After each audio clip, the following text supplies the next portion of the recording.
these discussions so far, I think. The rollerblading granddad, what's all that about? Basically, his name's Jeff Dornan. He's a 70-year-old rollerblader. Not like doing tricks or anything on the skate park. Not gonna whip out an ollie on a half pipe. Well, I won't put it past him, to be honest. He's quite a healthy chap. He does eat, quite healthily. He gets fruit and veg delivered to his house every day, and he eats like 2 litres of muesli a day every morning. Wow. Yeah, just this huge big salad bowl, just like, yeah. That's pretty good. Pretty insane. But yeah, he just whizzes around Ormskirk, just skating around, doesn't bump into anyone, doesn't cause any trouble or anything. That's pretty good. So is there a rollerblading grandma, or is it just him on his own? He's actually been divorced twice, actually.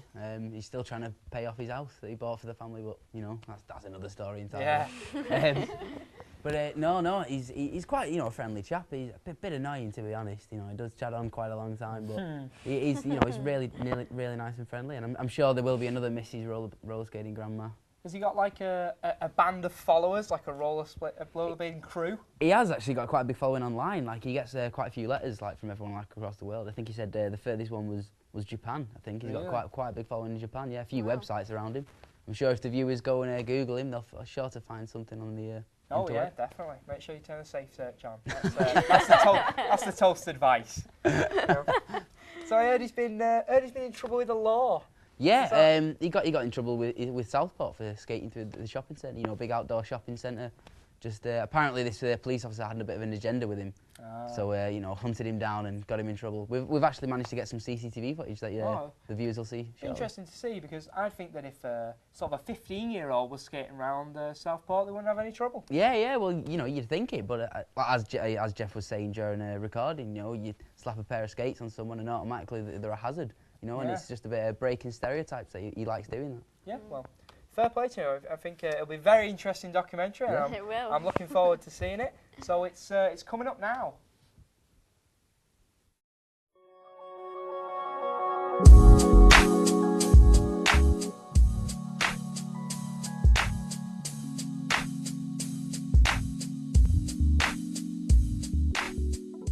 Jeff Dornan is my name.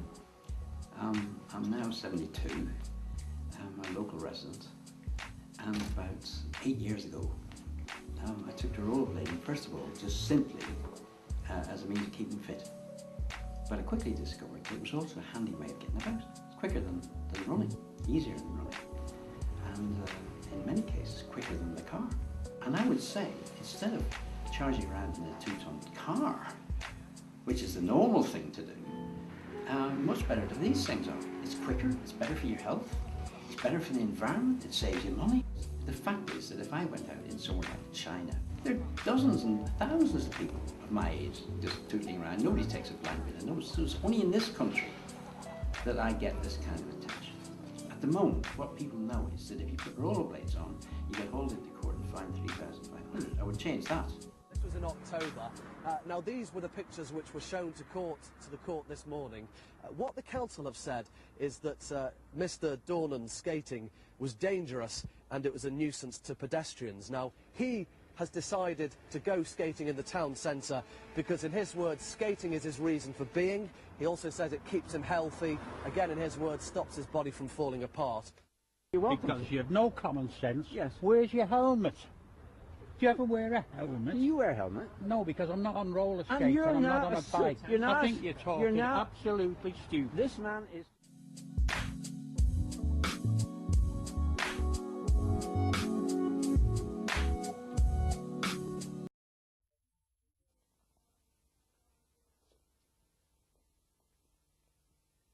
This week on Top Tips, we'll be looking at the top 10 student tips which can be key to one's survival as a university student. University is a big experience for everyone who decides to continue their education. Let's hope these tips can help to break you in. For a lot of people, becoming a student is also the first time they'll be living away from home, and in some cases, their degree isn't the only thing they'll be learning. Cooking meals can be something of a mystery. So our first tip of the week is buying one of these, a George Foreman, lean mean, fat reducing grilling machine. This bad boy pretty much does what it says on the tin. It'll grill quite possibly anything.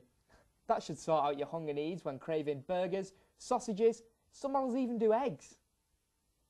Now how about those extra pennies from nights out and change from your shopping? We all know, as a student, every penny counts, so why not get yourself a penny savers tin? If you don't want to buy one, why not simply use a baked bean tin or something equivalent once used in the kitchen? Simply wash it out and it's already set to start saving. Count how much there is once the tin is full. You'll be surprised. Our next tip is involving you to get on your feet and do some scouting. Now, between studying hard and socialising even harder, we understand that you might not have a great deal of spare time.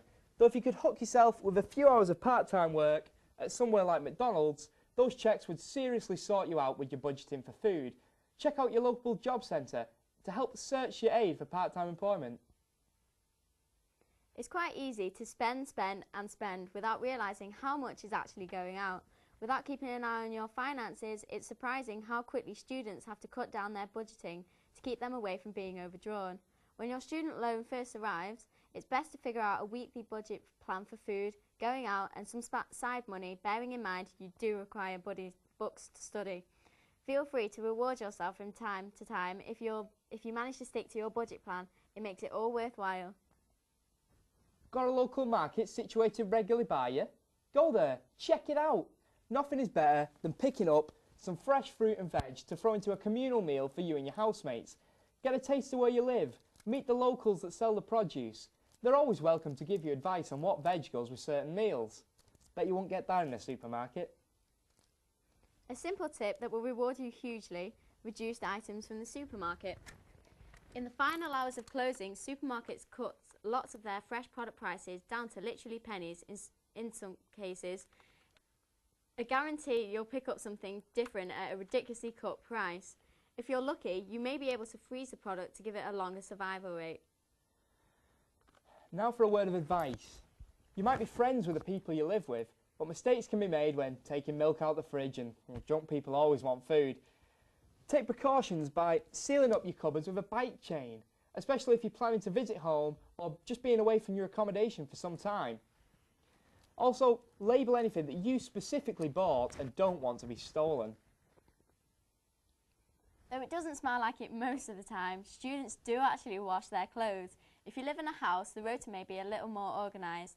Though living on campus with limited washing machines can be a nightmare to catch the right time to get your whites white. Our advice is to beat the hangover. Go to the laundry room early in the morning whilst the majority of students are attending to their headaches from the night prior. Just think, you could be out of there before most people are even awake. Now, how about washing some underwear whilst in the shower? Campers have been known to do it. Simply drop them to the bottom of the water and let the soap from your hair and body run through. And there you have it. Wring them out, whack them on the radiator, fresh as a daisy.